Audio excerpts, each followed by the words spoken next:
Թալինցիները հոտնկայս սկսում են ծափահարել, երբ Հայաստան դաշինքի առաջնորդն է սկսում նախընտրական ելույթը։ Հպարտությամբ ձայնը տալիս եմ Ռոբերտ Քոչարյանին։ Այս քաղաքի բնակիչների հետ Հայաստան դաշինքի անդամները մայիսի 13-ին պետք է հանդիպեին, այդ հանդիպումը չէր կայացել։ Հայաստան դաշինքը հայտարարել էր, թե Թալինի համայնքապետարանը չի կարողացել նախատեսված վայրում ապահովել հանդիպումը ու դա վարչական ռեսուրսի կիրառում էր անվանել։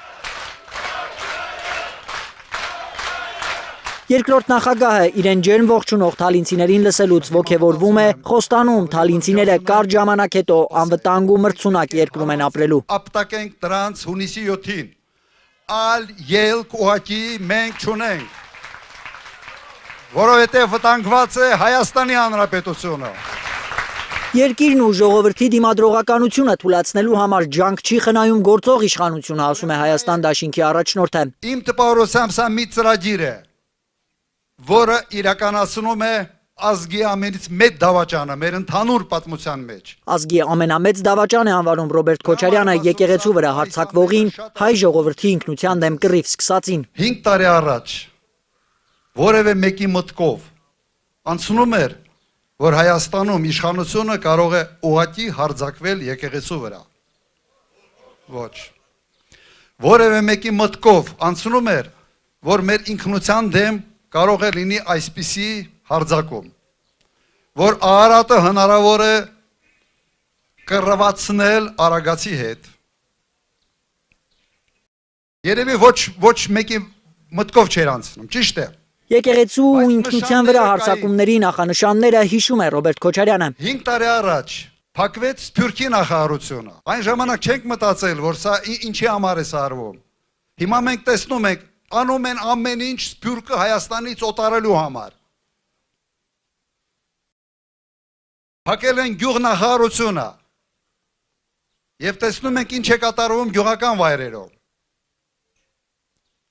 Բոլոր ցուցանիշներով անկում է ապրում գյուղը, գյուղատնտեսությունը։ Ինչու է գործող կառավարությանը պետք աշխատել առանց մշակույթի, սփյուռքի ու գյուղատնտեսության նախարարությունների, հարցի պատասխանը միայն ենթադրել կարելի է։ Միգուցե տեղ պիտի ազատեն 300,000 ադրբեջանցիների համար եւ հնարավորություն ստեղծեն մեր ինքնությունը թույլատնելով, որ մենք հանդուրժենք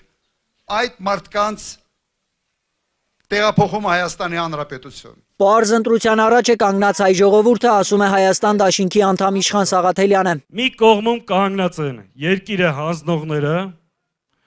մի կողմում կանգնած են հայ առաքելական եկեղեցու վրա հարձակվողները,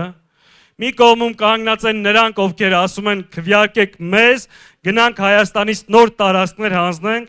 մյուս կողմում մարդիկ են, ովքեր իրենց անցյալով ապացուցել են, որ կարող են պաշտպանել Հայաստանի Հանրապետության քաղաքացուն, մեր ժողովրդին, մեր երկրի սահմանները։ Սասունցիները, մշեցիները հայ ընտրող է, այլևս սխալվելու իրավունք չունի, ասում է Սաղաթելյանը։ Պետքա մեր երկրին բերենք կայունություն, պետքա վերականգնենք մեր ներքին համերաշխությունը։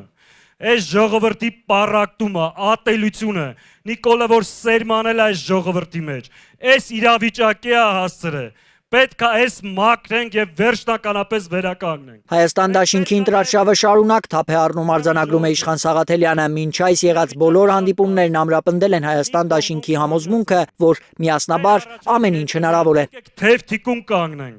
մեշմեշկի տանք, թասիբով,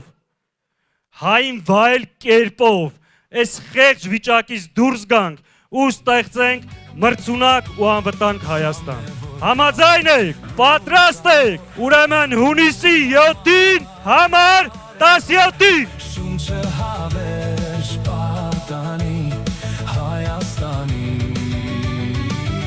Ալբերտ Սերոբյան, Անի Ղանդիլյան, Հայլուր։